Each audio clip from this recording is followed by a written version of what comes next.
Սա խաբուսիկ մի ճանապարհ է ժողովրդին համոզելու, որ տեսեք, որ ես որպես վարչապետ մտածում եմ այս ազգի ժողովրդի թոշակառուների համար, բայց չի պատկերացնում, որ սա նախ տեսանելի աչքով ընտրակաշառք է։ Քանի օր առաջ, 10 օր նոր ասեց, 10 օր առաջ ես մարդ հայտարարում էր թոշակառու իր ինչի ես 10,000 դրամ փող տամ, որ նա դրանով չի կարա բուժվի։ Բայց համի այդ մարդի ստիրը մեկ ոնց բաժանենք լավ վատից։ Այսօր ասում է 10,000 դրամ ես թոշակ եք բարձրացնում։ Ուզում ասեմ, ստի վրա կառուցած երկիր է։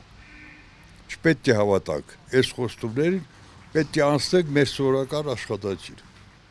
Հիմա դուք գիտեք այդ 10,000-ը ոնց ծախսեք։ Չգիտեմ, ոչ էլ գիտեմ։ Ես խնդրել եմ, նամակ եմ գրել, չեն էլ պատասխանում։ Օրինակ ես այս տարիքի մարդ եմ։ Ինչ է կոչվում, որ գրում այդ բանկոմատներից հանելա, տոչի տեսեն չերա մյուսա։ Ես չգիտեմ ուր գնամ, որ ասեք, թե ուզ այդ 10,000-ը վերցնեմ տամ իրան։ Կարող է իրան փող չունի, տամ իրան։ Չգիտեմ, չեմ հասկանում։ Ես գրել եմ, ասեք թոշակառու, այս տարիքի մարդ է հիվանդ է, չի կարողանում վերջը, բերի թոշակ նամակատար պոչտալյորը բերի տար այդ մարդուն փող տա։ Պատասխան չկա։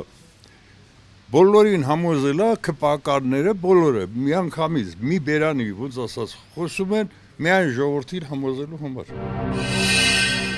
Բաժանորդագրվեք Արմատ մեդիայի ալիքներին YouTube-ում, Facebook-ում, Instagram-ում և Telegram-ում։